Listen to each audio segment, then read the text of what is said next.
Meher, can someone appear successful on the outside and yet feel disconnected from themselves? What does embodiment mean to you beyond the wellness industry's definition?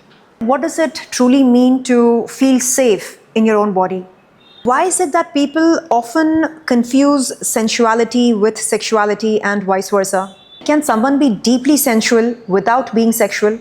Why is sexuality surrounded by so much shame, despite the fact that we live in such an open society today? Today, our guest is redefining what it truly means to heal, express, and embody oneself. An internationally acclaimed belly dancer, a movement artist, and an embodiment educator, Meher Malik has empowered countless individuals through breathwork, conscious movement, and deep body awareness. Today, we are diving into conversations about healing, sensuality, authenticity, sexuality, and the wisdom that our bodies hold. Meher, welcome to Real and Unapologetic. Thank you so much for having me. Oh my God, you are such a stunner. You see it in me because it's in you. You are. Look at you. Thank you. Seriously, Thank you. आप मेरी teacher हैं. Thank you. Then we have a lot to learn, baby girl. Yes. So Meher, before having become an embodiment educator, what was life like? I feel like I've already lived a past life in this life. Huh. Before being an embodiment educator, I was India's first Indian professional belly dancer. Wow. And my vision and my dream was that everybody in the country should know what belly dance is. Because I had lived in the Middle East for 17 years before moving to India. And I felt like people in India aren't belly dancing. And because it was so close to me and I was dancing since a very young age, I feel like I have lived already that vision of witnessing all of India knowing what belly dancing is. And if it wasn't for belly dancing, I don't think I would be on the path that I am on today. Wow. What personal experiences led you to explore breath, bodywork, sensuality, and healing? So I think that the only reason somebody would choose to walk this path is if they've become deeply aware of something in their own life, right? I come from a household where we've always had real and unapologetic conversations. My parents have always made sure that we had the space to grow and evolve and ask the right questions. But I think somewhere down the line, after having all that success from the space of belly dancing, traveling the world to dance, there was a part in me that felt that even though I have I'm living the life that I wanted to live, I have the success, I have the name, I wasn't satisfied. I wasn't satisfied with the life that I was living. I wasn't satisfied with the person that I was. And it was 10 years back that I decided to take a break from work and go like, I'm just taking a break and I'm disappearing. And I went on a 2-3 month journey, through Thailand, Indonesia, Australia, New Zealand, to go work with different types of healers. Plant medicine, music, therapy, color therapy. And that's when I realized that on the outside, I'm the dancer, I fit this label, I fit this box, but inside there is somebody else who wants to express something very, very different. Until I didn't take that step of leaving behind work to go and explore something more meaningful, something that I was being called towards, I don't think that this transformation would have happened. So it was on that journey that I first got introduced to some of these modalities. And after that, I just went into the rabbit hole. Like I went deeper and deeper and deeper and excavated everything that felt like a conditioned untruth in my own body that कभी आपने family ने बोला है या society में सुना है या बचपन से कह रहे हैं या आपके कल्चर में है.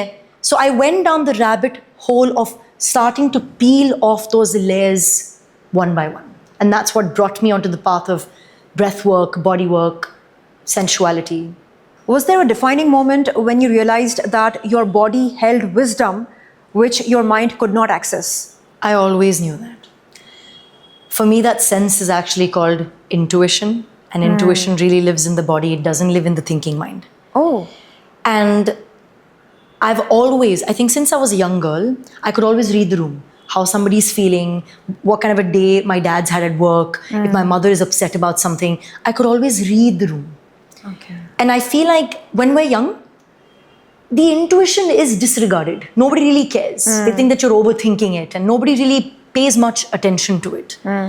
But as I got older and I started to realize that my intuition is guiding me to all the places that I need to be. It's showing me everything that I need to know. I started trusting it more and more. And so I would say my thinking mind has actually served me much less than my gut and my intuition, my body has.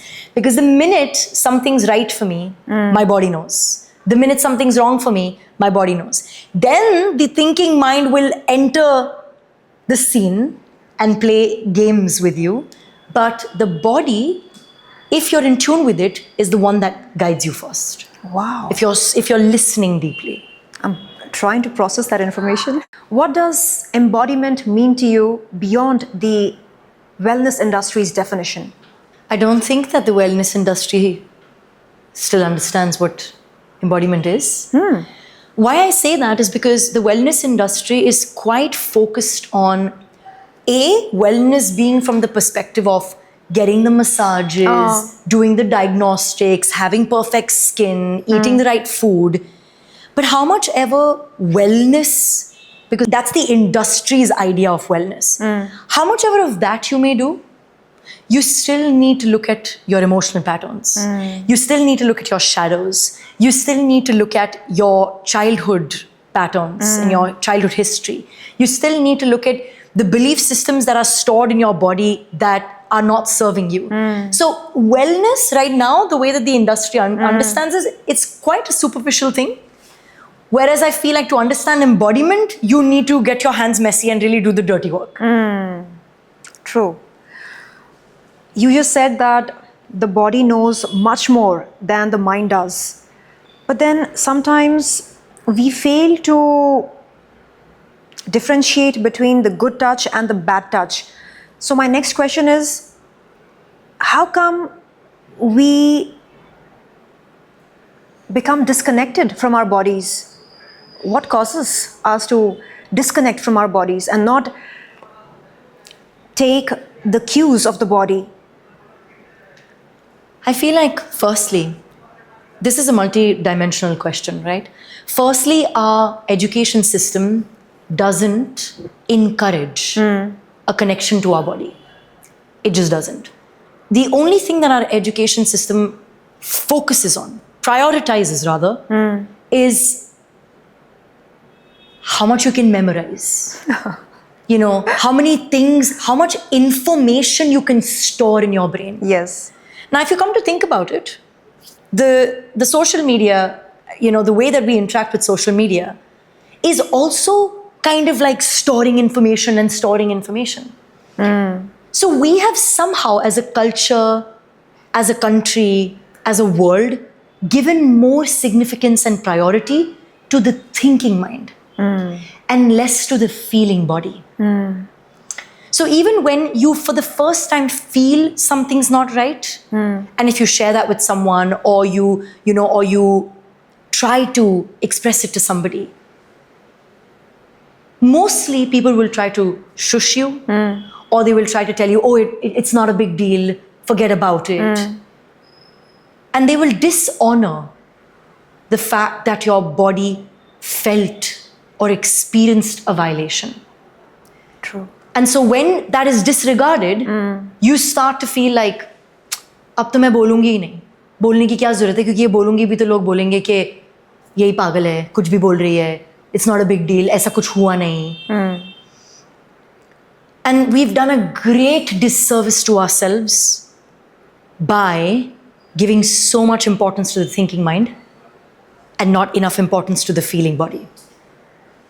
And so it's not a surprise that जैसे हम बड़े होते हैं, as we keep growing, we start distancing ourselves from anything that is painful. We start rejecting love. We start saying that, oh, this is not comfortable, please keep it away from me. Because we never got the opportunity, the space, or the chance to actually dismantle that pain, to look at that pain, to understand that pain, to share that pain. And so then we grow up to disregard it. We grow up to say, चलो इसको carpet के नीचे झाड़ू करके डाल देते हैं. True. Meher, can someone appear successful on the outside and yet feel disconnected from themselves? I think that's something that happens very often. Very often. Because success doesn't mean embodiment. Okay. And also, look at what the parameter of success is in today's world, right? The parameter of success in today's world is material success. How many people are looking at relational success? How many people are looking at joy as success? How many people are looking at a great body, fitness, and good health as a parameter of success? I think that the thing that sparkles the most is the one that is the main focus in terms of what people look at as the highest parameter of success. So when people are paying that much attention to growing financially, materially, often it comes at a price of not realizing many things. So I'm aware of many people who are extremely materially successful, but feel lonely, but are unhappy, but are still shaming their own bodies, but are not able to trust people in relationships. So really, is material success? Yeah. What is success? I think that's the question that we need to redefine. And we need to look at it more holistically. And embodiment as a journey looks at that. It says that you have the money, but do you have the joy? Do you have the time to enjoy it? Can you share it with your loved ones? Are you attached to it? Or are you able to share it for a greater cause? And so embodied living is about living a life that is not just the life that you live for you. It's a life you live for yourself. It's a life that you share with loved ones. It's a life that you live with other beings. It's a life that you live with animals, nature. And so you're looking at something much larger than just yourself. True. What are the signs that someone is living primarily from the mind rather than the body? One of the telltale signs of somebody who's living through the thinking mind and not through the feeling body is when they are very quick to label and judge people. When you're very quick to do that. When you see someone for the first time and you say, this person is a green flag, this person is a red flag, this person is a narc, this person is a whatever the label is. Toxic. How can we possibly make that judgment about somebody when we haven't spent time with them? When we don't know their history, we don't know their background. And so the only thing we have is terminology, jargon, words, vocabulary. So now let me just loosely use this vocabulary. I may not even fully know and have an embodied understanding of what this vocabulary is, but I'm going to say it because I think this is that. So that's one thing. Another example is when people are extremely reactive. They don't respond. They're reactive. Oh my God, you said this thing to me. Now I'm going to do this to you. When you're extremely reactive, you're not living from the body. If I push it a step further, you see all the abuse that happens when, women are violated or children are violated, or even men for that matter. Anybody who goes through some form of violence is at the receiving end of violence, aggression, abuse. Somebody who's in touch with their own body would know the pain of hurting another person. Yes. But because we are not connected to the body, we continue to hurt the environment, we continue to hurt each other, We continue to abuse each other. If I'm connected to my body, I would never even think about hurting you, slapping you, violating you. So most people are disconnected from the body. And this is why they can so easily abuse or violate another person. So, Meher, are you saying that the wisdom of our ancestors is held in our bodies, not in our minds? I think the wisdom of our ancestors is held in all of us, all parts of us. Okay. And when I say in all parts of us, the mind doesn't live outside of the container of the body. The body is the container. Correct. The mind is the process, the thinking, the when we're able to conceptualize something, that's a process. But those processes also exist because you have a container that can make that process possible. So say if we take an example, this is your body. And what's happening inside are the processes, the thinking, the feeling, the conceptualization, the judgments. That's happening internally. The analyzing. The analyzing. So if we don't have this body and if we disregard this body, what do you think your relationship is going to be to the things that are happening inside it? And this is why I beg to differ with a lot of spiritual paths that say the body is nothing and you have to surpass the body and you have to bypass, the body's needs and the body's desires. And I don't agree with that. Because the body has to be cared for in the way that it needs its care, in the way that a plant needs its own nourishment. The sun, the light. Imagine saying, oh, it's okay. Don't focus on giving the plant the nourishment that it needs. It'll still grow. No, it won't. It won't. So the body needs a certain type of nourishment. The spirit, the thinking mind, and the emotional self needs a different type of nourishment. And that's what makes a holistic being. That's what makes holistic health when we look at all of these aspects. Meher, what does it truly mean to feel safe in your own body? I think being safe in your body would mean having so much trust that it's okay to be within this physical entity, this physical container, even when anything on the outside is getting chaotic. When anything is going out of my control, I don't need to escape this. I can handle this and I can be here and I can feel through it and I can sit through it and I can experience it. And that this body will hold me and it has the capacity to take care of me. Okay. Now, how do you develop that safe relationship with the body is a different question. But essentially speaking, it is a trust that being in your body is okay even when things are getting out of control.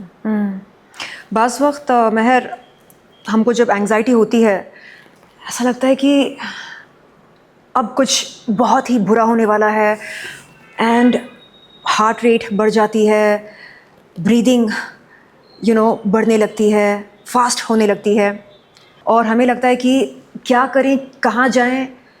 और अभी आपने जो कहा कि even at such times we can feel safe in our bodies, तो उसका कोई technique है? So, in my own embodied experience, and I'm not going to state any research, I'm going to speak about my own embodied experience. Most of the clients that I've dealt with who have something like anxiety. Okay, imagine आपके पास एक ball है, उस ball के अंदर एक छोटा सा बच्चा है, ठीक है? और वो बच्चा उस बॉल के अंदर कुछ कहना चाह रहा है, कुछ करना चाह रहा है, बट वो उस बॉल से कंटेन्ड है, ठीक है? उसको स्पेस नहीं मिल रही है, वो मूव नहीं कर सकता, वो बोल नहीं सकता. So the ball is restraining that little child, right?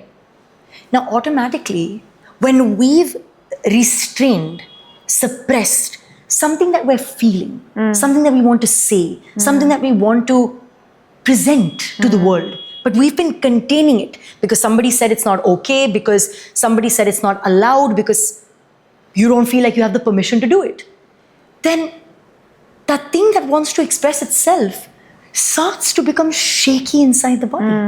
And that's exactly what happens in an anxiety attack. It's almost like the container can't hold you anymore. And you feel like the thing that's happening is so real that it's going to lead to the worst circumstances. But when we rewire our relationship to our bodies, when we rewire the relationship to our self-expression, when we rewire our relationship to the traumatic experiences that we've had, we can change that anxiety response. It's very possible. And this is why doing a certain level of somatic work when it comes to anxiety, you don't tell an anxious person, hey, relax, take it easy. It doesn't work. But one of the things that really works is, and I do this with my partner all the time, is you take their hand and you start drawing on that hand. You just take their hand and you start drawing on it. And it's a very simple thing. Or like you start getting in touch with your skin. You start like feeling your skin really slowly. What happens? You move away from the mind that is hyper-focused on the thing that's going to go wrong, and you start to come into the sensory experience. Yes. That's why they say that if someone's having an anxiety attack, give them ice to touch. Right? Because immediately your sensory receptors are like, boom, here's a different experience. Right? So that's why touch, conscious touch, nervous system regulation, breathing are all practices that can help people to deal with anxiety, and not just to deal with anxiety. In my lifetime, I have witnessed people who've been very anxious and have actually worked on that undercurrent which has made them anxious. Just when you walked in, I could sense a breath of fresh air, and it kind of loosened the seriousness of my thought process. And so I would like to know as to what it is about one's energy that changes the energy of the room. I think it's a large part of my embodiment training. One of the first things that I will do is I will scan, right? I will scan my environment. I will scan what's the frequency and energy that everybody's operating at in the environment. And then the second thing that I will do is a body check-in. So I will tune in to see what's my physiology doing, right? How's my heart beating? What is my breath like? And then I will come into that desired state of body and mind that I want to be in. And naturally, when you and I are in such a close encounter, you will reap the benefits of that also. Because if I'm going to be stressed out and if I'm going to be, overstimulating you, it's not going to support you to calm down. True. So the best thing that I can do for you is to actually check in on myself. Yes. And that in nervous system language is called co-regulation. Okay. Where we can bring this into partnerships, we can bring this into friendships. A lot of times we say that, I felt like this in the other person's presence. And like they made me feel this way. Yes. I felt कि उसकी energy ऐसी थी. Yes. But आप उनकी energy के manager नहीं, आप अपनी energy के manager हो. So the most crucial thing in my life now is being able to scan a place, scan the energy, what's the level that it's operating at, and then to bring myself into the desired physiological state. Even when things are chaotic. And I'm a human being, I lose my cool sometimes too. But that resilience is such that the training is also such that I can hop onto that desired state very quickly. Wow. And then I can see that people around me benefit from it. People who come to work with me, my partner, my child, they can all regulate with me very quickly. 2 minutes of me being in their presence and suddenly everybody's relaxed. Amazing. And I do believe that it's not a superpower. I just believe it's a training. It does sound like a superpower. Come on. I believe everybody can do it. It's just a training. Focusing on the breath, making that part of your practice, and it can only be embodied if you don't do it as a, सुबह उठ के 30 minute का wellness exercise. Yeah. No. Body check-ins मैं दिन में at least 7 से 10 बारी करती हूँ. Okay. I'm looking in what's happening. All through I'm the day. introspect. Yes, absolutely. And then if I'm with somebody who's feeling nervous or anxious, I'll also put a hand and go like, "ठीक है. Can we drop the energy down a notch? Can we just take it easy? Can we accept it?" And so then I realized that when you are the one that's holding yourself well, and if you can contain yourself well, then you have the power to impact your environment. But if you are out of control, you can't transform anything in your environment. So Meher, practically speaking, अगर phone पर किसी के साथ heated argument चल रही है, उस phone call के तुरंत बाद क्या हम खुद को अगेन बैक टू नॉर्मल ला सकते हैं? बिल्कुल ला सकते हैं. I mean, in the nervous system language, this is called regulation, which means how quickly am I able to come back to homeostasis after a disturbing event. But कैसे? It takes time ना. मतलब दिमाग में चलते रहता है, उसने ये बोला, क्यों बोला, उसको पता नहीं कि क्या हुआ था, वो मेरे बारे में ऐसे कैसे बोल सकता है, उसने जज किया मुझको, हजार चीज़ें दिमाग में चलती हैं. I तो think उसके बाद नॉर्मल सी हम कैसे अटेन कर सकते हैं? I think जिस चीज़ की आप specifically बात कर रहे हो, which is that they said that, how did they say हाँ. that, how could they say that to me? This is very deeply tied into validation, right? क्योंकि हमें लगता है हम जो सुनना चाहते हैं वो दूसरे को बोलना चाहिए, इसीलिए हम हिल जाते हैं क्योंकि वो कुछ और कह रहा है जो मुझे नहीं पसंद आ रहा. हाँ. But nobody owes this to you. I mean, I'm sure you've gone through it. I have gone through it. How many people make judgmental comments about my life? How many people? But यार उनका point of view है. हाँ. आप जो मेरे बारे में कहते हो वो ये नहीं कहता कि मैं कौन हूं, वो कहता कि आप कौन हो. वाह. जब आपको ये बात समझ आ जाती है और आपको रियलाइज होता है कि जितने लोग होंगे उतनी पॉइंट ऑफ व्यूज होंगे. मैं यहाँ पर 10 लोग खड़े आपके सामने कर दूंगी, अगर आप उनसे मुलाकात करेंगे हर इंसान के पास आपके बारे में कुछ अलग कहने को होगा. करेक्ट. तो कौन है उसमें से सच्चा, क्या है उसमें से सही? उस इंसान के लिए सही है जिसको जो लगा, करेक्ट. बट वो मेरी हकीकत नहीं है. So I think that the reason we overthink things and we're like, oh, why did they say this? It's because I'm expecting things to be the way I want them to be. But can you imagine taking off that pressure? जिसको जो सोचना है वो सोचे. जो सोचना है सोचो, क्योंकि मैं मुक्त हूं. आपकी सोच का मेरे से कोई रिश्ता ही नहीं है. मैं मुक्त हूं. मैं आपकी बात सुन जरूर सकती हूं, बट मेरा रिश्ता मेरे से पहले है. आप बाद में आते हो. आप मुझे बताओगे मेरे बारे में. मेरा रिश्ता तो मेरे से पहले है ना. So true. So I listen. It doesn't mean that I don't listen to what people have to say. I listen to people. And there are sometimes I don't listen. I don't have to listen to everything. There are sometimes I say, thank you so much, but this doesn't apply to me. I don't agree with it. बस उसमें भी शांति है. उसमें भी कोई झगड़ा नहीं है. आप बस कुछ कह रहे हो जिससे मैं सहमत नहीं हूं. Let's agree to disagree. बात खत्म. You know, I'm a practitioner of Buddhism. And Buddhism में एक बात कही जाती है. Sometimes to finish something, you have to stop finishing it. अच्छा. Which means कि अगर उसको खत्म करना है ना, उसको क्लोजर देने की, उसको कोई रास्ता दिखाने की कोशिश करना खत्म कर दो. बस उसको छोड़ दो. And this whole mental ideation where why did they say this, क्यों बोला, मेरा दिल दुखाया, ऐसे कैसे बोल सकते थे, इसका कोई पर्पस तो है नहीं. इससे कुछ रिजॉल्व तो होता है नहीं. But instead, I can say, thank you for saying what you said. I'm going to keep it and think about it, but I'm also going to leave the part that doesn't resonate with me. Simple. मेरा ये फंडा है कि अगर मैं तमीज़, तहज़ीब और इज़्ज़त से आगे वाले से बात करती हूँ तो वो भी उसी तमीज़, तहज़ीब और इज़्ज़त से मुझसे बात करे. लेकिन बाज़ वक्त ऐसा होता है कि लोग पता नहीं क्यों स्ट्रेसफुल माहौल में कुछ ऐसा बोल जाते हैं जो हमें हर्ट करती है. And that kind takes the conversation to another level, जहाँ पर हम बहुत ज़्यादा ईगोइस्ट हो जाते हैं.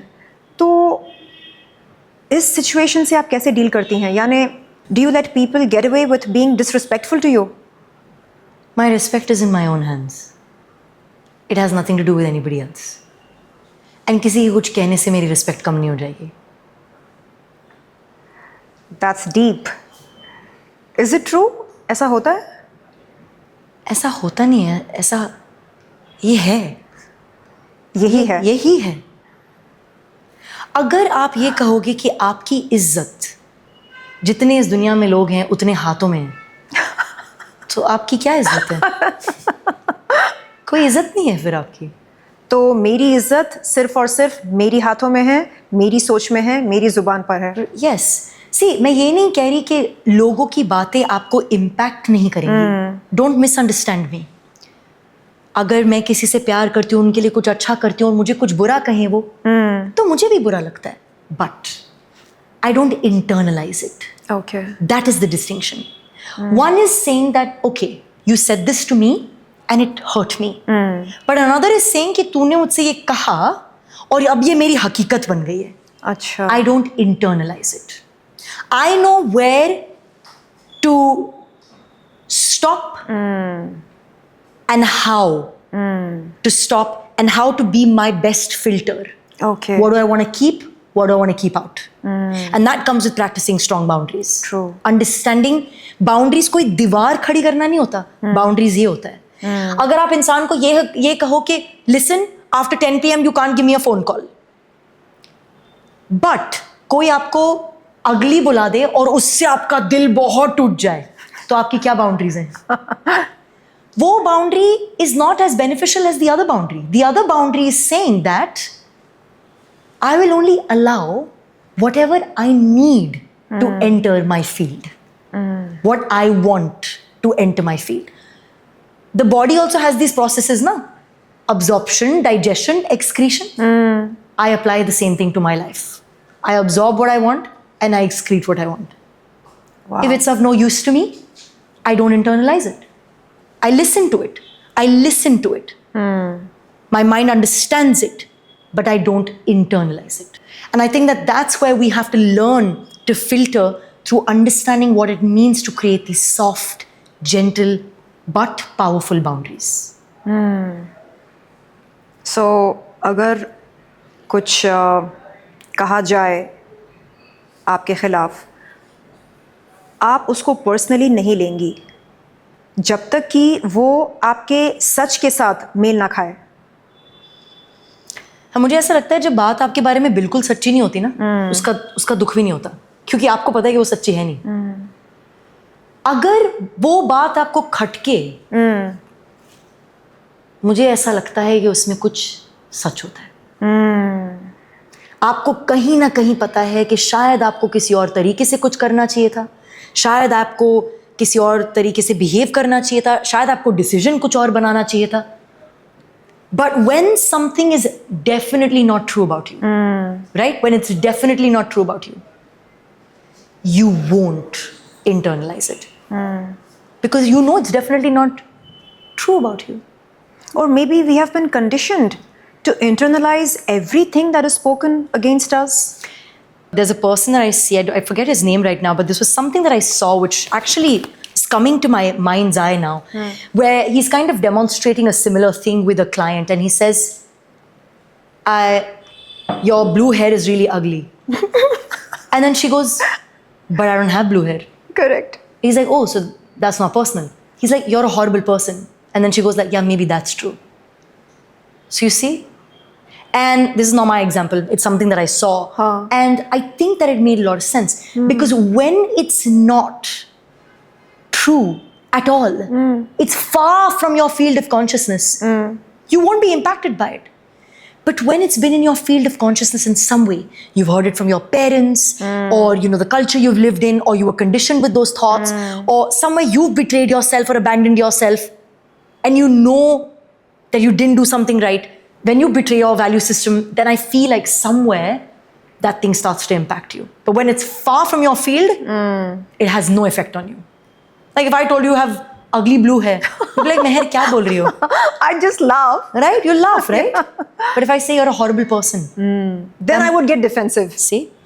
Because you I want to would prove. Yeah, I would prove to you that I'm not. Exactly. So you're saying there is no need to prove. You don't need to prove to me that you're not a horrible person.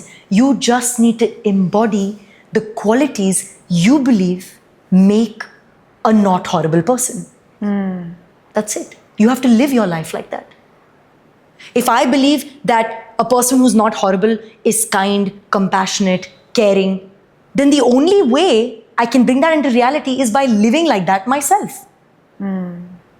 And then if somebody else still wants to go ahead and say something to me, because ये भी हमारा वहम है कि आप जैसे होगे दुनिया आपके साथ वैसी होगी. ये जरूरी नहीं है. रोड पे कोई इंसान चल रहा है, उसका किसी ने मर्डर कर दिया, वैसी थी दुनिया जैसे वो चाहता था. नहीं, ये सच नहीं है.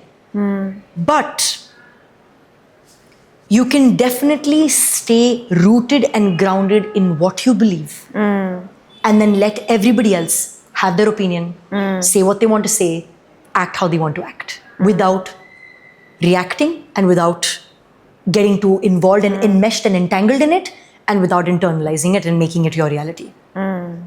How does breath work influence our nervous system and emotional well-being? So I think that most of us take breathing for granted, in the sense that it's something that's happening automatically, right? You don't have to make an effort to breathe. Correct. You breathe. That's why you're living. When we observe the breath, we start to understand a lot of things about ourselves.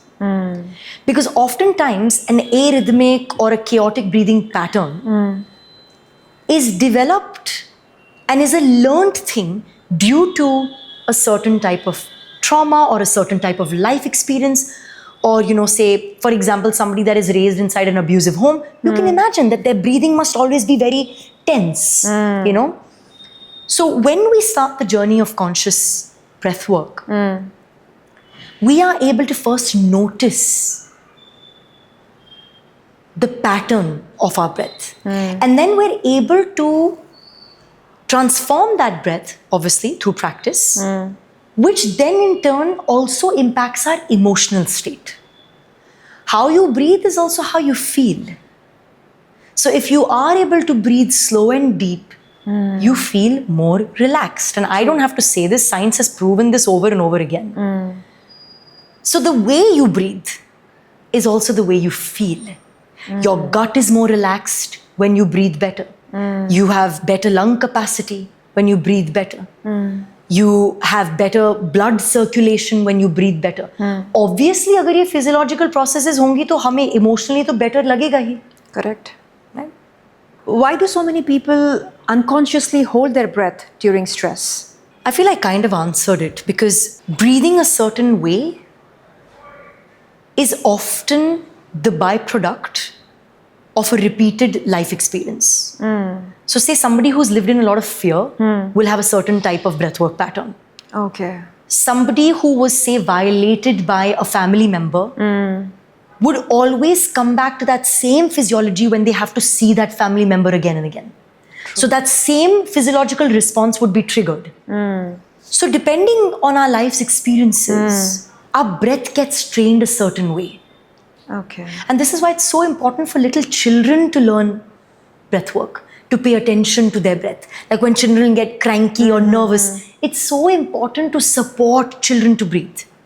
Because then they realize, okay, even if my body is in chaos, I can mindfully come back to feeling balanced again.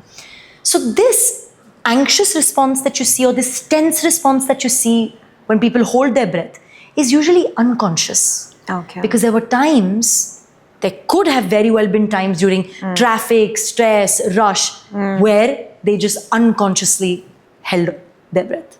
Okay. What's one breath practice that everyone should learn? So there's something really interesting about breath work that a lot of people don't know. Every breathing style has different benefits.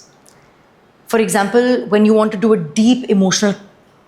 have a deep emotional cathartic experience, वैसे mouth breathing is not the right way to breathe. Should breathe through the nose. But when you do a mouth breathing journey, you are able to really access deep-seated emotion and let it come to the surface. For example, when I work with my clients in the space of pleasure, and if my clients want to enhance their pleasure, go deeper into the pleasure, then nose inhale, mouth exhale.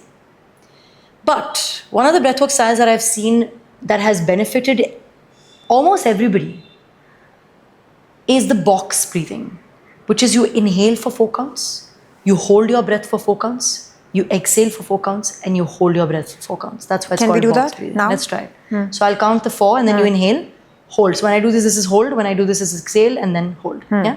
Okay, let's do it together. Breathe. Inhale. 2, 3, 4. Hold. 2, 3, 4. Exhale. 2, 3, 4. And hold. 2, 3, 4. Inhale. 2, 3, 4. And hold. 2, 3, 4. Exhale. 2, 3, 4. And hold. 2, 3, 4. Already feeling calmer. Exactly. So box breathing is designed to make people feel calmer because even the retentions have a large part to play. The conscious inhale, conscious exhale, but even holding your breath has numerous benefits. Now, moving on to our next segment, sensuality versus sexuality. Yay! Meher, why is it that people often confuse sensuality with sexuality and vice versa? You know the root word of sensuality that comes from Latin, you know what it actually means? To feel. And हमारी problem feeling से हमारा जो issue है वो feeling से है. अब अगर कोई एक गुलाब का फूल ले और उस गुलाब के फूल को पूरे आनंद से सूंघे, most people are not able to enjoy life like that. So हमारी प्रॉब्लम एक्चुअली enjoyment से है. हमारी प्रॉब्लम एक्चुअली किसी चीज़ को फुल्ली महसूस करने से है. इसीलिए हमारी प्रॉब्लम sensuality से भी है. Because see, when you look at sensuality, and if it literally means to feel, you know, when you dress a certain way, when you feel your skin, when you dance a certain way, when you enjoy nature, when you eat with a lot of presence, when you make love with a lot of presence, most people are in such a rush that अगर ये इस तरीके से कर रहा है तो ये पागल ही होगा ना, क्योंकि अभी लव मेकिंग भी लोगों को 2 मिनट में चाहिए, जल्दी करिए, खत्म करो. So sensuality requires slowing down, presence, stilling the mind, and most people don't have that kind of time. So it's better to judge it than to actually try it and see what the benefits are. It requires slowing down. And जिस दुनिया में productivity मतलब success, दिन में कितना काम निकाल सकते हो. Correct. मेरे को अगर choice दी जाए between making content and making love, I would rather be making love. Honestly. And I do. This is why I don't churn out too much work. Because I want to not just talk the talk with you. I want to be able to live that life. आज आपके साथ एक podcast पे, एक talk show पे बैठ के मैं बातें कर रही हूँ, पर अगर मैं वो करूँ नहीं तो उसका फायदा क्या है? So I make sure that I take out, जैसे लोग निकालते हैं ना टाइम अपने दोस्तों के लिए, मीटिंग्स के लिए, मैं टाइम निकालती हूँ प्रेम के लिए. कितना खूबसूरत लगता है आप जब इस तरह से डिस्क्राइब करती हैं. It's a very fulfilling experience where the other person is not a product that you have to use. Whereas अगर आप ये समझो कि लव एक हीलिंग एनर्जी है, आप एक इंटीमेट इनकाउंटर से किसी की लाइफ को कितना बदल सकते हो आपको ये पता नहीं है, तो आप मेरे जैसे इंसान को पागल बुलाओगे और मुझे जज करोगे क्योंकि आपने ये कभी ट्राई ही नहीं करा. क्या होता है किसी के लिए दवा बनना, कितने लोगों को ये पता है? प्रेम को दवा की तरह किसी की लाइफ में लाना कितने लोगों को पता है? That's why making that distinction between sensuality and sexuality is important, because sometimes the person in front of you doesn't need sex. They need to be touched, they need to be caressed, they need to be looked at, they need to be told affirmative words, they need to be contained. But ये सब समझने के लिए मन को शांत करना पड़ेगा. बट मन को शांत होने के लिए कोई मार्क्स नहीं मिलते आज की दुनिया में. True. So nobody is doing it. Very few people are doing it. लेकिन मन को शांत करके अगर हम कंटेंट क्रिएशन करते हैं, अगर हम प्रोडक्टिविटी के बारे में सोचते हैं, तो मेरे ख्याल से रिजल्ट पहले से बेहतर निकल कर आएगा. You're absolutely right. No? Because I prioritize all aspects of my life. I want to be with my child, I'm fully with my child. I want to do my work, I will be in my work. I want to be with my partner, I fully want to be with my partner. I'll even keep my phone aside. I will take out conscious time to connect with him, and he's the same. I think my confidence, the expansion of my work, my success, my transformation has only gotten better and better and better with age, time, and experience. Because I understand the importance of balancing all of this. मैं उन इंसानों में से नहीं हूँ कि मैं काम के लिए अपनी जान दे सकती हूँ. मेरे लिए सेवा और काम बहुत ज़रूरी है, बट उतना ही ज़रूरी है आनंद लेना. अगर तुम इतना काम कर रहे हो पर तुम जिनसे प्यार करते हो उनके साथ हंसी मजाक, खुशी, loves, hugs, cuddles, if you don't have time for this, क्या करना है इतना काम करके? ट्रू. क्या करना? आपको देखकर लगता है कि आपको अपना काम करने से मज़ा मिलता है. एंड आपसे क्योंकि मैं बात कर रही हूँ, मुझे मज़ा आ रहा है. या तो क्योंकि मुझे मज़ा आ रहा है, आपको मज़ा आ रहा है. या क्योंकि आपको मज़ा आता है खुद का काम करते हुए, Right. और क्योंकि आपकी एनर्जी में वो मज़ा है, इसलिए आपसे बात करते हुए मुझे मज़ा आ रहा है. सो ये जो मज़ा वाला एलिमेंट है, ये आप पास ऑन कर रहे हैं. यस, आई थिंक मेरा काम ही है मज़ा शेयर करने का. बिकॉज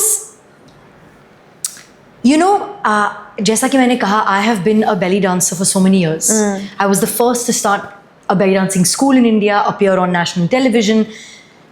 जब मेरे को इससे मज़ा आना बंद हो गया, मैंने ये काम छोड़ दिया. अब मुझे लोगों के लिए डांस करने में बिल्कुल मज़ा नहीं आता. You do it for yourself. मेरे लिए डांस करने में मज़ा आता है. So I am very finely tuned into my joy. And when something ceases to give me joy, I'd either change it, reshape it, reform it, communicate with it. And in some situations I have to accept कि इसको छोड़ना पड़ेगा, क्योंकि ये चीज़ अब नहीं दे सकती है मुझे. मेरे रास्ते पे जो मुझे रस चाहिए, मुझे अब वहाँ से नहीं मिलेगा. नहीं हो सकता. You won't believe it, Meher. Just last night, before going to sleep, I was reading something by Bashar, who is a life coach. Yeah. And he says what you just said. He says, follow your bliss. Yes. जिस चीज़ से आपको मज़ा मिलता है, Amen. आप उस चीज़ को follow करो, और आप कभी भी Yes. गलत रास्ते पर जा ही नहीं सकते. I agree. And I haven't heard Bashar saying this, but I've lived like this all my life. Sometimes my parents would not understand why I would break up with somebody. तो मतलब life में चीज़ें difficult होंगी तो तू छोड़ देगी? मैंने बोला नहीं, मुझे डिफ़िकल्टी से कोई प्रॉब्लम नहीं है, बट डिफ़िकल्टी के साथ मज़ा आना चाहिए. बनाओ चीज़ को डिफ़िकल्ट, बट उस डिफ़िकल्टी के साथ आनंद भी लो. एंड जब चीज़ इतनी डिफ़िकल्ट हो जाए ना कि उसमें कोई सुख ही ना बचे, वो करने का कोई मतलब ही नहीं है. कोई मतलब नहीं है. ये सेल्फ सैक्रिफिशियल कुछ नहीं होता इससे. My mother always said to me, बेटा, if you are happy you can make other people happy, but if you are not happy you can't make them happy. Mehar, ये जो हम बात कर रहे हैं, हो सकता है कि कुछ लोग इसका गलत मतलब निकालें, ये कहकर कि अच्छा यहाँ पर बात मज़े की हो रही है, तो जो लोग ड्रग्स लेते हैं, हो सकता है उनको ड्रग्स लेने से मज़ा आ रहा है, Right. And they are following their bliss. Right. और जो लोग अब्यूज़ करते हैं, उनको अब्यूज़ करने से मज़ा आ रहा है, Right. So they are following their bliss, Right. तो वो लोग क्या गलत कर रहे हैं? बात यहाँ पर उस मज़े की नहीं हो रही है जिससे किसी का सुख या किसी की शांति खराब हो, Right. करेक्ट? Absolutely. अगर मज़ा वैसा हो तो फिर वो मज़ा नहीं है, वो सेडिस्टिक प्लेजर हो सकता है. बिल्कुल. And actually I will go step further. बात यहाँ पर किसी एक्सटर्नल चीज से सुख पाने की नहीं हो रही. Actually true.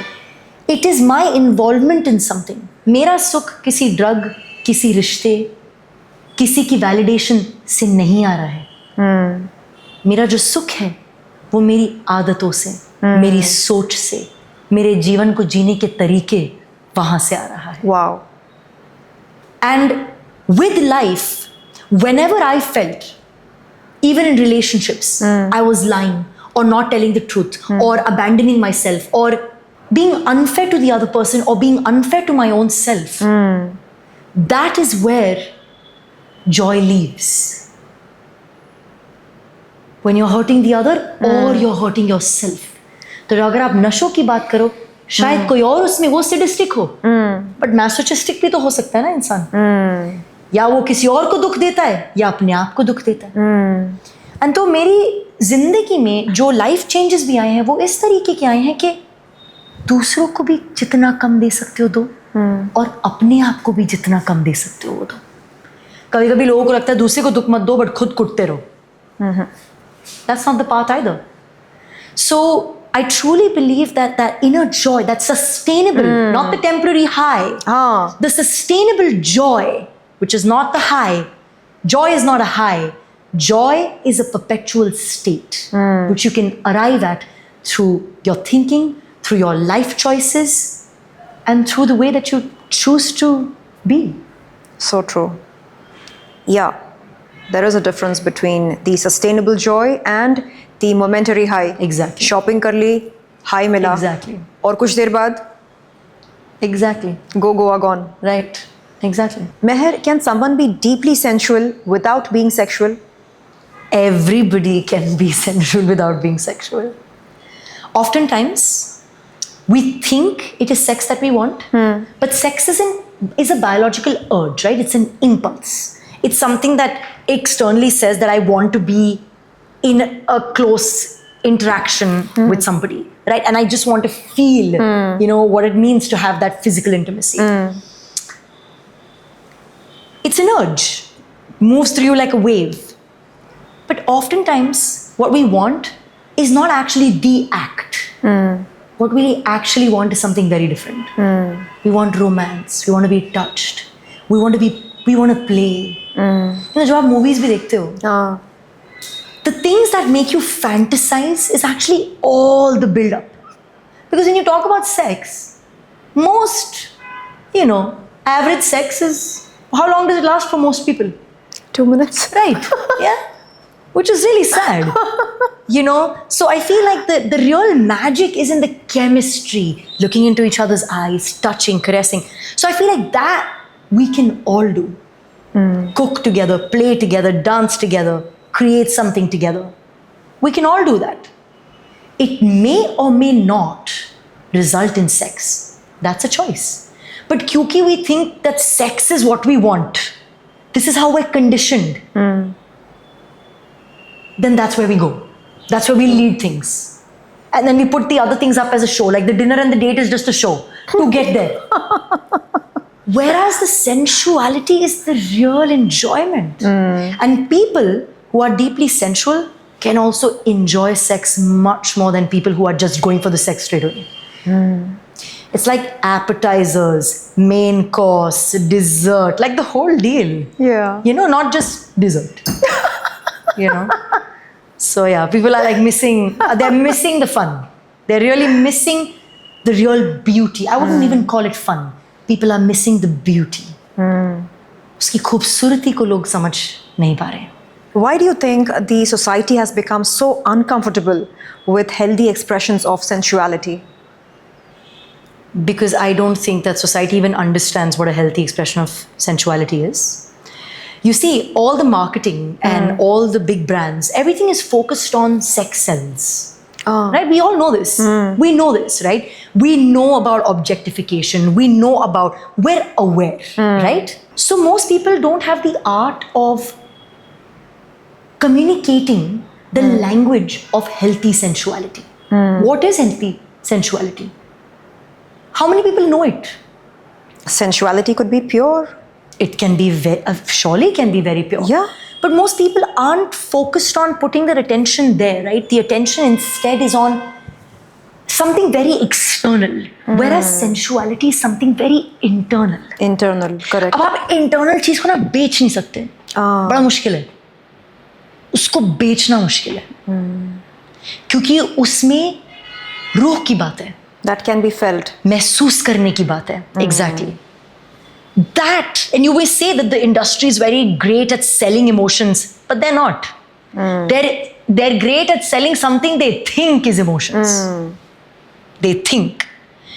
Emotions can't be sold. They can only be felt. That's why the scope of my work is not for 1,000 people at one time. It's just not.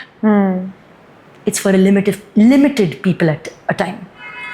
Because it needs people to tune in, slow down, breathe. तो ये कोई audience के सामने खड़े होके life coaching की बात है ही नहीं. I don't want to prove I am the best at anything. I couldn't care less. But to help people feel, it has to be a safe space. It has to be contained well. It has to be that I have given myself so much permission that in witnessing me, you give yourself permission. So most people don't know what the image of healthy sensuality is. Yeah, They don't know. true.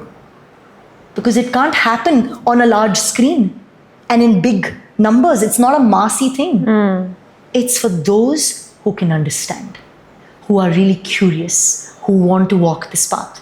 Because when I talk about sensuality on my platforms, a lot of men will come to me with this thing कि अच्छा class में equal number of men women होंगी ना, मैं बहुत time से suppress energy लेके चल रहा हूँ, मुझे पार्टनर की जरूरत है. मैंने बोला बॉस, ये कोई women को सेल करने की सर्विसेज नहीं है. If somebody chooses to practice with you, they will practice. Otherwise, they will practice sensuality with themselves. You also please take the invitation to practice it with yourself. So I think this idea is so strong कि कोई भी अगर sex या sensuality की बात कर रहा है, इसका मतलब है कोई पार्टनर मिलेगा कुछ एक्सपीरियंस करने के लिए. That's why you have to be very careful and you have to do this work safely, contained well, and just having certain rules and regulations in place. That goes on to say ठरकी भी कमी नहीं है. No.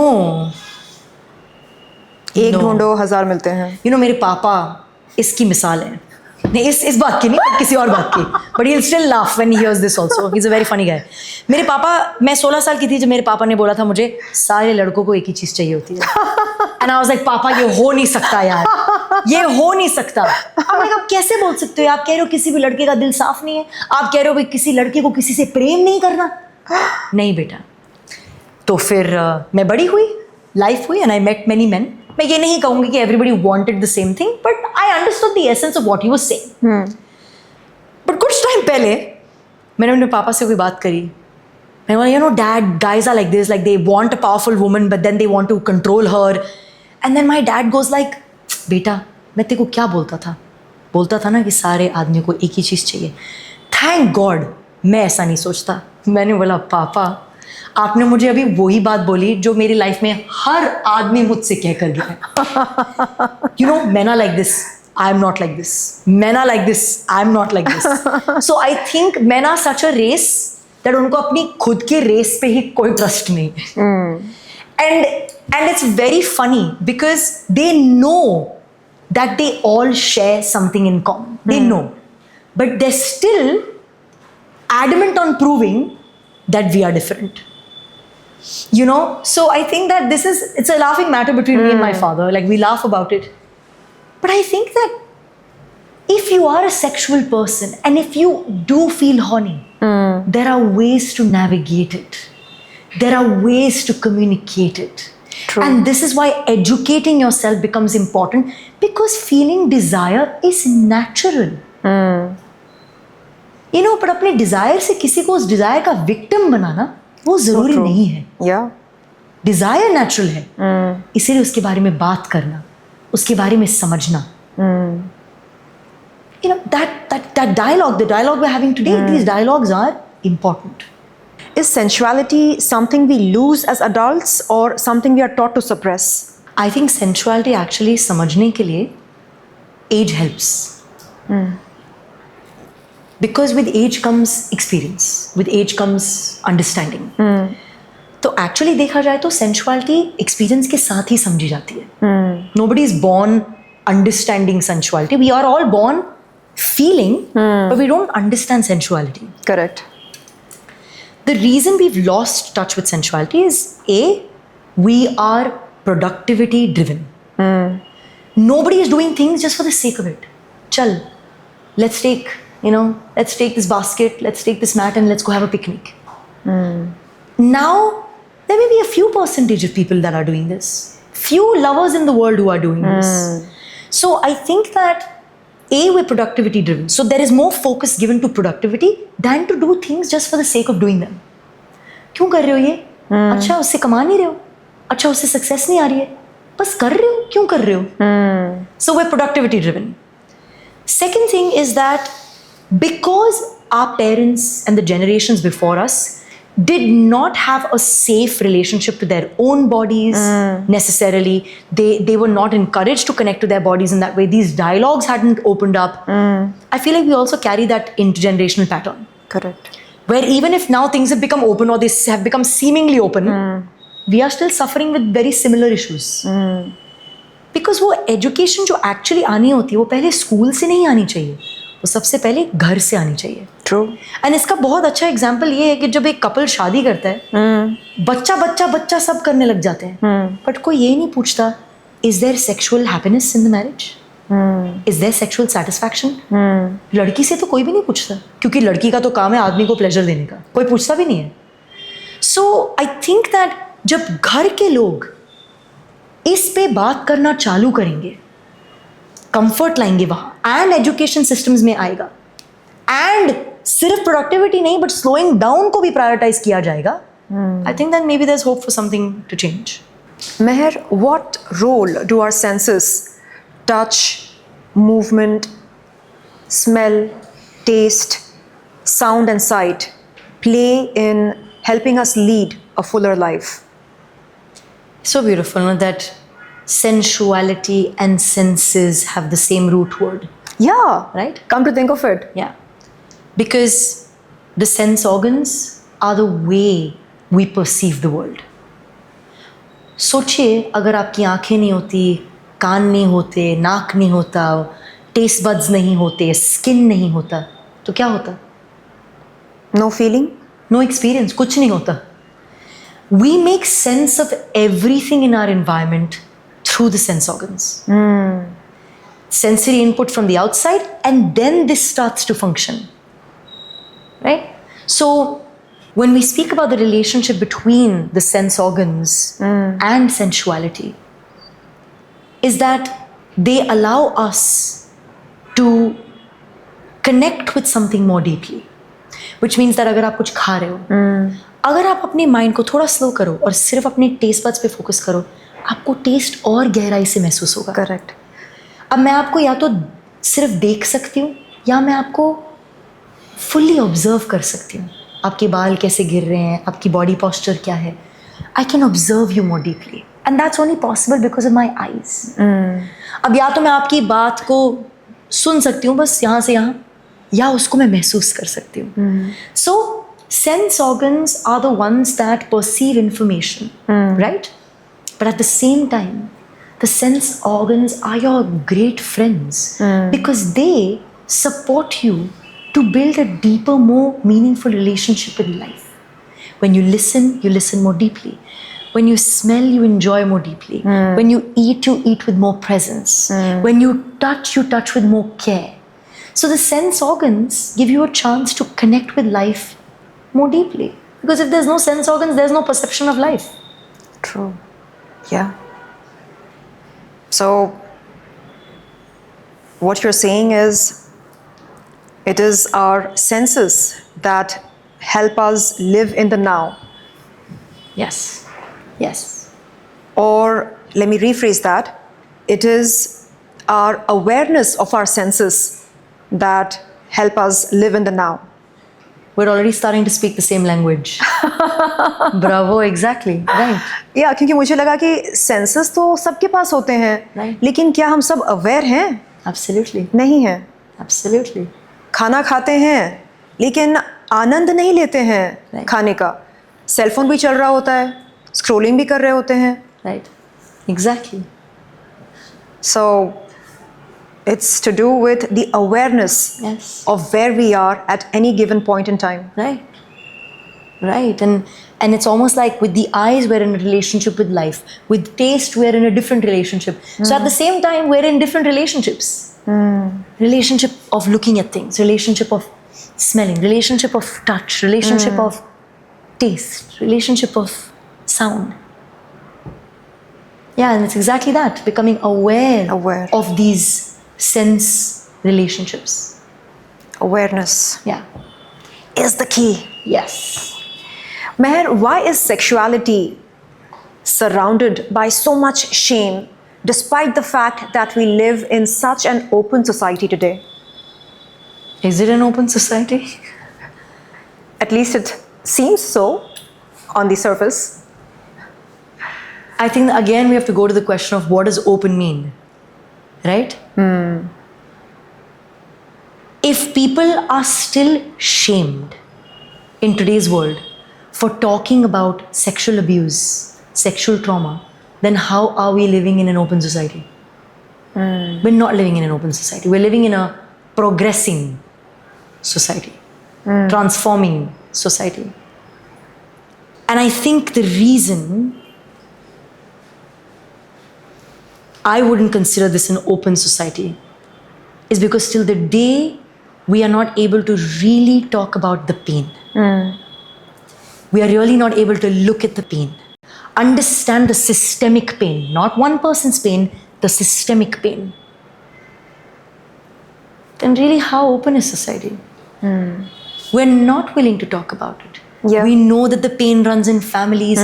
We know that the relationships, between, abusers and victims, we know all this is real. We know it exists in our own homes. And in our own homes, we are asked to shh, Yeah, बोलना नहीं है ये. रिश्ते खराब होते हैं. correct. ये नहीं कर सकते, ऐसा नहीं हो सकता. जब तक हम उन चीज़ों की बातें करने को तैयार ही नहीं हैं जहाँ से ये दर्द आ रहा है, तो ये किस नाम की ओपन सोसाइटी है? Many individuals fear being confrontational because they feel that it would open Pandora's box. Right, and yes, this is true, but if it was normalized, if we could have more dialogues, if this could be a more normal conversation than, hey, where did you buy your bag from? Where did you go on holiday? Most of us will be so satisfied. Acha, how are you? Good. How are you? Great. अरे कुछ और तो पूछो. Good or great तो हो नहीं सकता. That cannot be the end of the answer. Okay, so what happened in your week that it was a good week? Who asks? We are so scared of going deep. So scared. Because like I said, maybe I'll open up something I can't handle. There's no place, I don't have safe spaces, I don't have community, we've lost that. And so I think that the shame, the guilt, the silence around the topic is actually not helping us. Needless to say, there are individuals who are now opening the work up and the dialogue up in front of the world. And I feel like it's important for more and more people to do it. And I think that the people eventually who are living unashamed, are not afraid of being judged, are the only ones who can change this conversation. True. जो डर के चलेगा, वो इस conversation को बदल नहीं सकता. It's a difficult conversation to have. It's multi-layered. Yeah. So this conversation around sexuality cannot be changed by people who are living in fear. Fear of being judged, fear of, being, ostracized. Okay, let people judge you. Continue to speak the truth. Continue to talk about a topic that people need to talk about. It's necessary, it's important. Meher, how do childhood experiences shape our relationship with intimacy and sexuality as adults? I think that this question also has many layers, But I'll give you a simple example. If a child needed to fight for love at home, right? Like they had to prove themselves. Like mom and dad only loved the child if the child achieved something, like got good grades or whatever. Then that kind of informs the inner, like the self-talk that I will only get love if I achieve something. And so many people will bring that even into relationships. They will try to keep proving their worth, to get the love of the other person. If we had people-pleasing behaviors as children, if we've seen very violent or very abusive households, we naturally develop a sense of अच्छा प्यार के साथ ये भी होना चाहिए या ये होता है क्योंकि हमारी तो ये रियलिटी है और हमने तो ये देखा है. So mom and dad love तो करते हैं, but if I do this thing, then they punish me, right? So then we carry that inner voice and carry that dialogue unconsciously also into relationships, into sexuality. A lot of us, if we are taught that, oh, sex is chi-chi, it's a dirty thing, don't think about it, don't look at boys, don't look at girls, then that also kind of informs our idea that sex is something disgusting. Because this is what we heard. Now, how can you blame people? Because this is what they've always heard. Chi-chi, ye nahi karte, अच्छे बच्चे ये नहीं देखते या वो नहीं करते. Or say a little child is curious and they touch a part of their body. Immediately parents will whack the hand. Can you imagine how traumatic that is? I am getting whacked for touching my own body. So I feel like talking to the child about it is important because children are very curious about their bodies. That's how they learn. So treating the topic with respect is important. And that the environment at home, the kind of conversations we have at home, the relationship between mom and dad, I think all of these influence our relationships and our sexual experiences later in life. I deeply believe this. Can body work help someone heal sexual shame or emotional wounds connected to intimacy? Yes, because just in the way that wounds can impact our psyche, can impact our body, can impact our relationships, conscious work and healing work can also heal those aspects of our life. Humans are not designed in a way that they can only get wounded and they can't get healed. We are part of nature, and everything in nature changes, breaks, cracks, but also heals, grows. So when you start doing body work and you start to develop a new belief system around the body, when you start practices like body mapping, understanding your body, looking at it not through the lens of society, but through your own eyes, through your own belief system. I was getting there. I was going to ask you as to what exactly healing is. And that's exactly when you said, by changing your belief system, your paradigms. Right. And when that happens, even your relationships reap the benefits of that. But the healing doesn't start in the relationship. It starts within. And having a relationship where two people can heal together becomes even more supportive. Meher, how can people reconnect with their sexuality in a way that is consensual, authentic, and emotionally healthy? I think the first part of the process is to first find a space, a workshop, a mentor, a guide, and first start to enter those spaces and understand that education is the first step. Because जब तक आप ignorant रहोगे, आप अपनी relationship को अपनी body के साथ नहीं बदल सकते. True. तो सबसे पहले आपको अपने आप को एजुकेट करना पड़ेगा, पढ़ना पड़ेगा, वर्कशॉप्स जाना पड़ेगा या पॉडकास्ट सुनना पड़ेगा. You will have to start to educate yourself, जिसके लिए दिमाग को खोलना पड़ेगा. Awareness. Right, non judgmental, openness, right, awareness. तो we have to first start there and then we have to realise that deepening your relationship to your body ऐसे ही नहीं हो जाता. ऑटो मोड पे नहीं होता, ब्रश करने की तरह नहीं है. उसके लिए आपको एक अपने लिए एक सेफ स्पेस बनानी पड़ेगी. क्योंकि किसी ने इसको इतना इंपॉर्टेंस ही नहीं दिया लाइफ में कि you will have to take out time. You will have to stop everything. If you're trying to develop a sensual relationship with yourself and then you're also using your phone at the same time, it's not going to happen. So you'll have to find yourself a space. You'll have to slow down. You'll have to pause the other things for a moment and say, ये time मेरा है, मेरे लिए है. It's to connect to myself. And that is something that has to be put into a daily practice for us to start to rebuild that relationship with our bodies.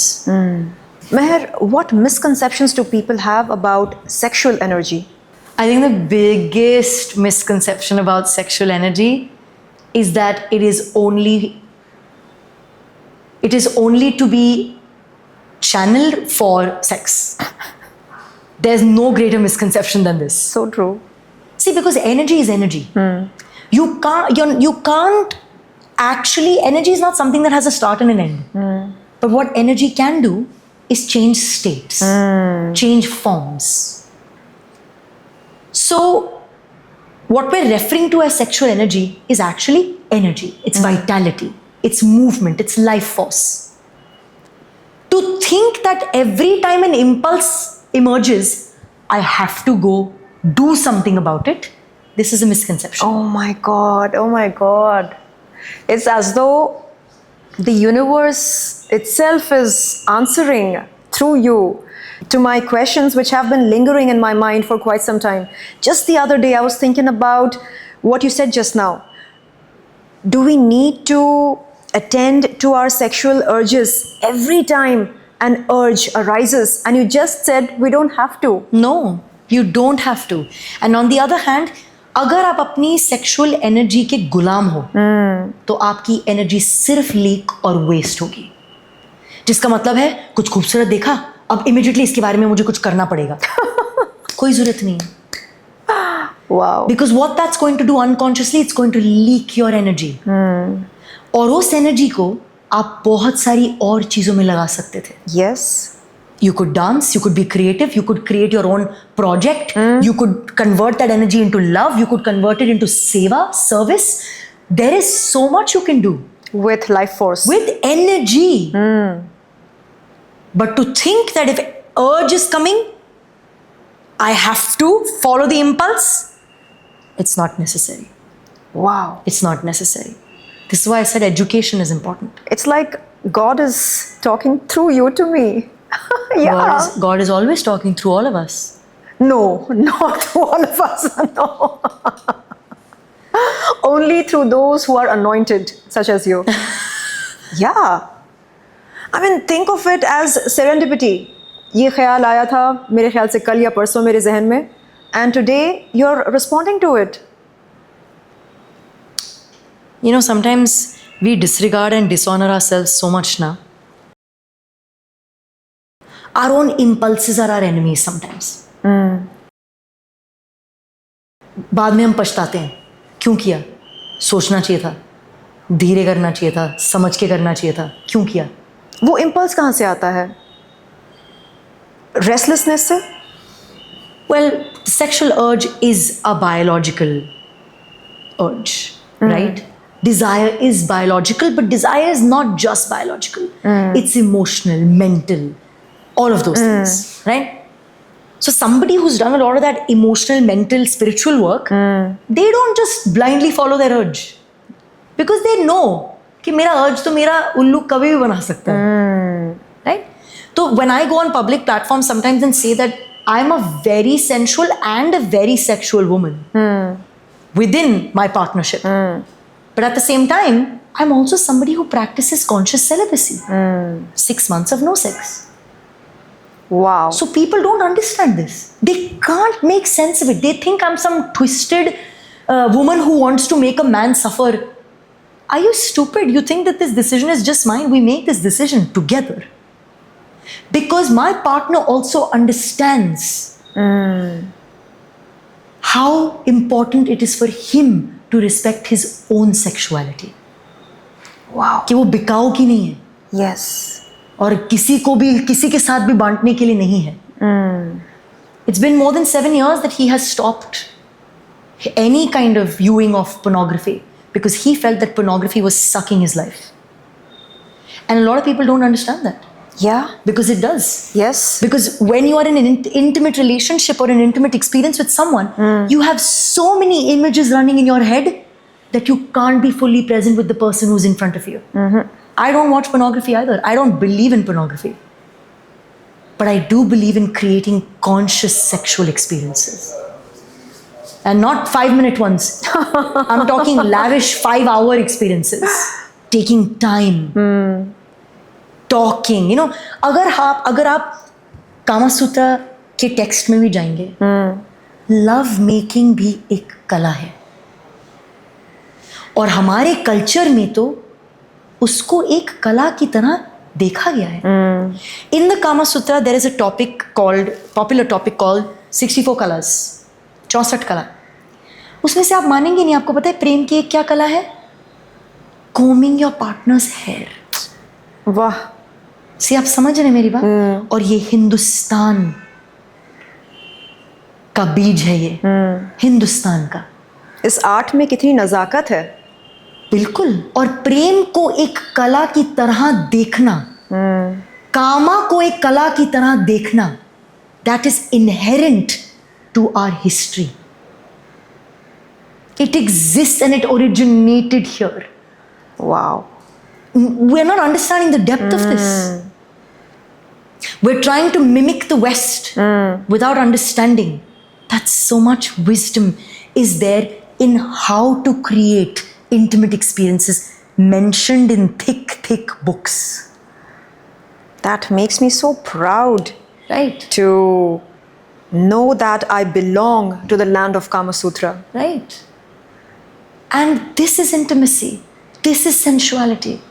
You know, that beauty of having a conversation when your partner is strolling through your hair, combing your hair, and you're massaging his. Such beauty. Even the landscape that opens for sexuality after this is a completely different landscape. It's not an Insta landscape. It's a take your time, take as much time as you can kind of landscape. Take time and be proud of taking time. Don't be proud of quickies. You know, because or body count for that matter. Intimacy is not about how many. Intimacy is about how deeply, which can't happen if your focus is on how many. True.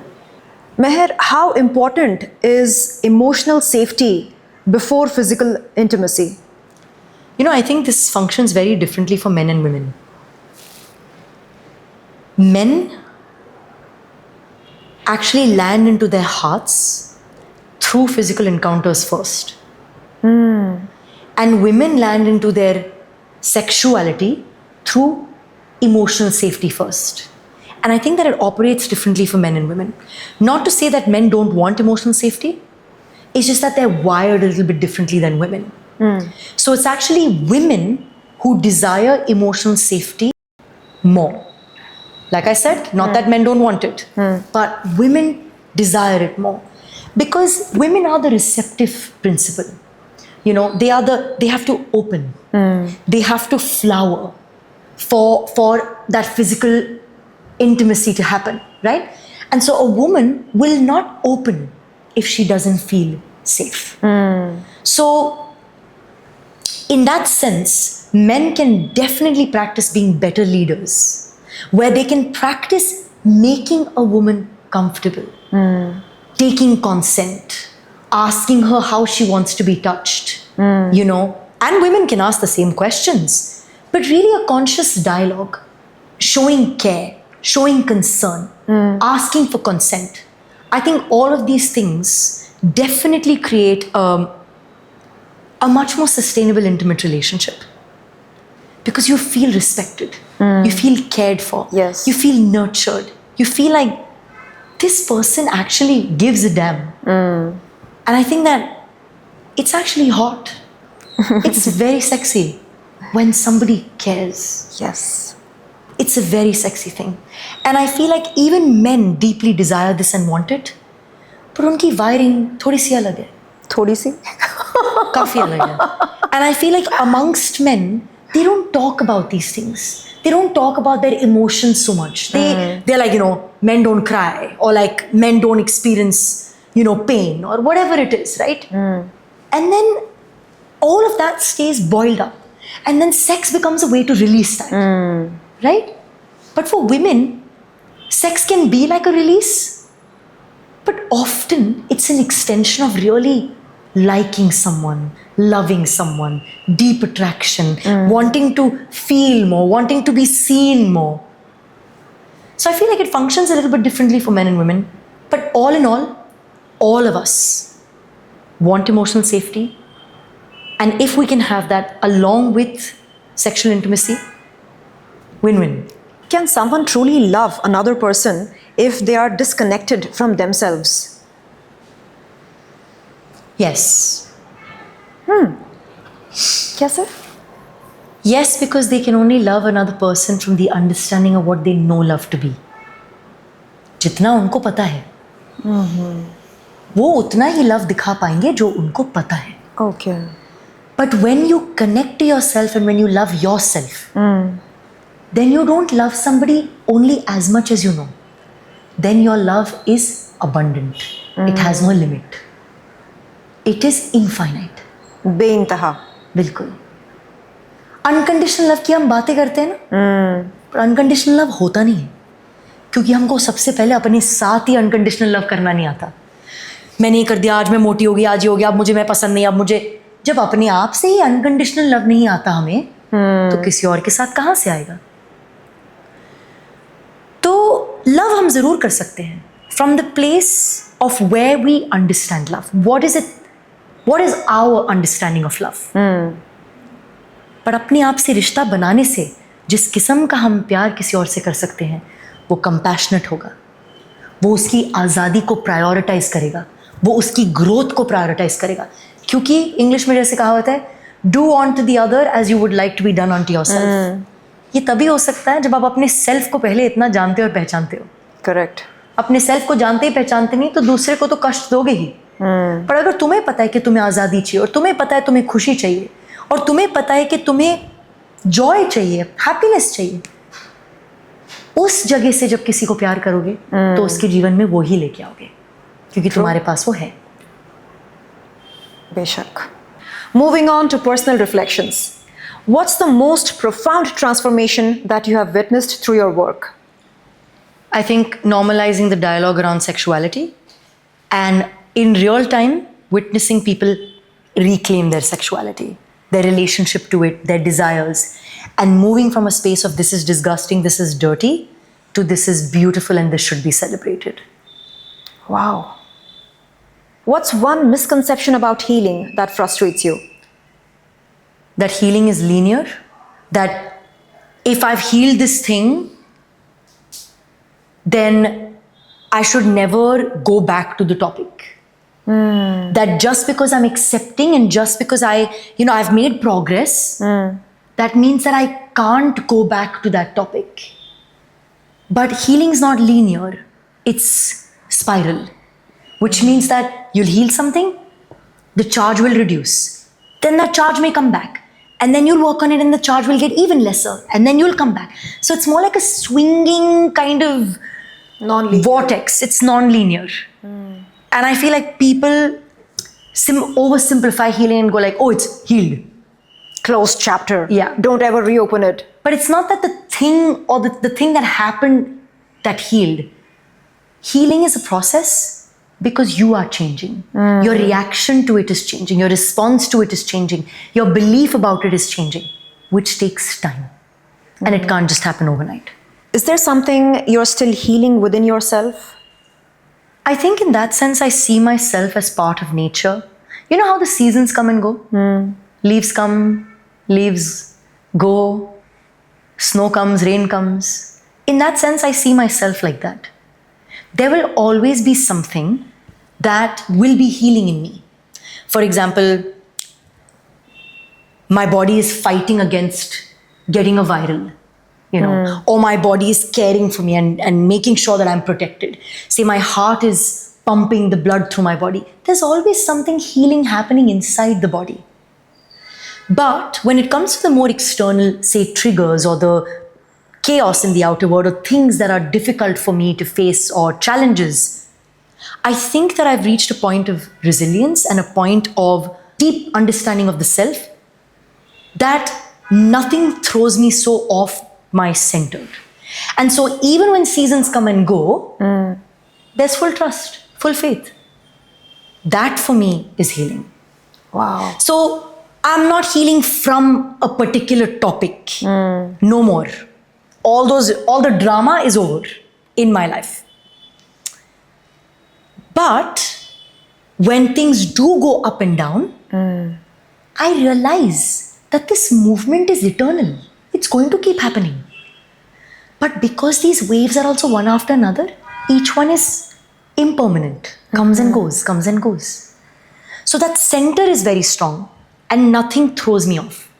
I'm just healing out of my sense of naturalness, not a particular topic that I need to fix in my life anymore. So unpredictability does not throw you off your balance. Unpredictability is exciting. It's fun. It's the unknown. It's going into spaces you don't know.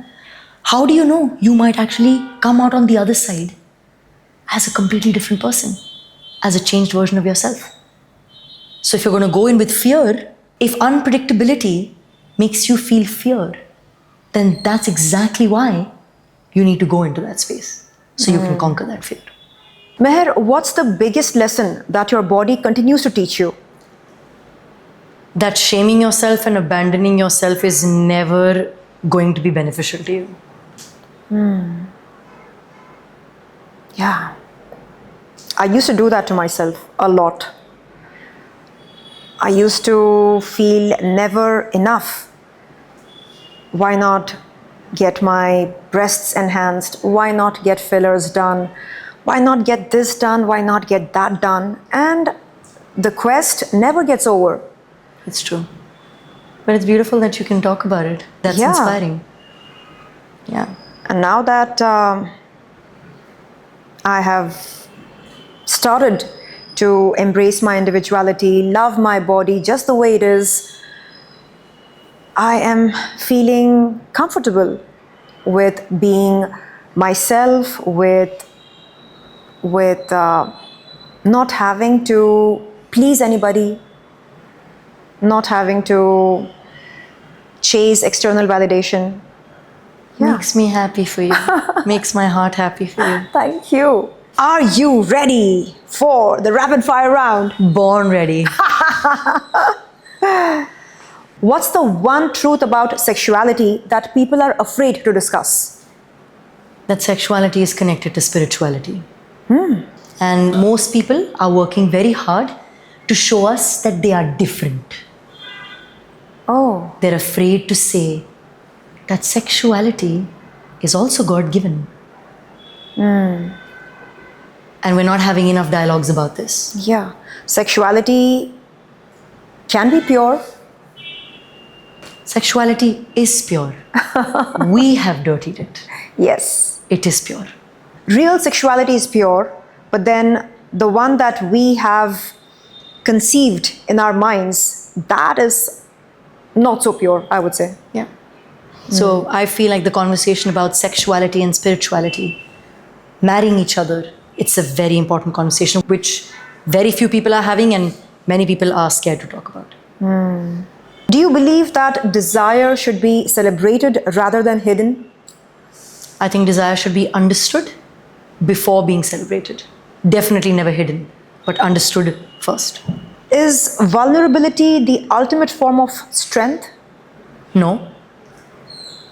Vulnerability is strength, but the ability to hold that vulnerability is equally required. Yeah. We all want to be vulnerable, but when somebody else is vulnerable with us, we're like, I can't handle this, this is too much. Yes. So, vulnerability along with capacity to hold it, this is strength. Complete these sentences. The body never lies because The body does lie. And when we believe that lies to be truth, is where we fall into trouble. true intimacy begins when When we allow space for our imperfections. sensuality is Feeling life deeply and fearlessly. deep. Healing is Seeing, feeling, and accepting things as they are. what would you say to somebody who has spent years feeling disconnected from his or her body, emotions, and capacity for intimacy? I would say that I know that nobody's ever told you that your relationship with yourself can be the most satisfying relationship. And most of us are seeking for that perfect thing before we start living. But the only relationship that we need to master to start to live the life that we want to really live and start to attract the things that we really want is the relationship to the self. So don't be afraid. Open your mind, open your heart, give yourself a chance, because the universe and life is only going to respond to how ready you are within your own being to change, to transform, and to have a life that feels deeply, deeply satisfying. Please go on. It is such a pleasure to hear these pearls of wisdom from you. I don't think I have to think much to do it because, I'm real and unapologetic. That you are I've indeed. always been real and unapologetic, and it's gotten me into a lot of trouble, but I will still continue to be real and unapologetic. Because it's fun. Because Always. it's life. Because life is real and life is unapologetic. Yeah. And I don't want to mimic something fake. I'd rather be in resonance with life. Wow. That's so deep and strong. Yeah. On that note, thank you for being on Real and Unapologetic. I loved your closing statement, which is to be in resonance with the essence of life. Yes. Yeah, that's what we all would aim for. Yes. That's what we're here to do. Yes. Love you, girl. Thank you so much for having me. It was such a pleasure. Same here. Thank you.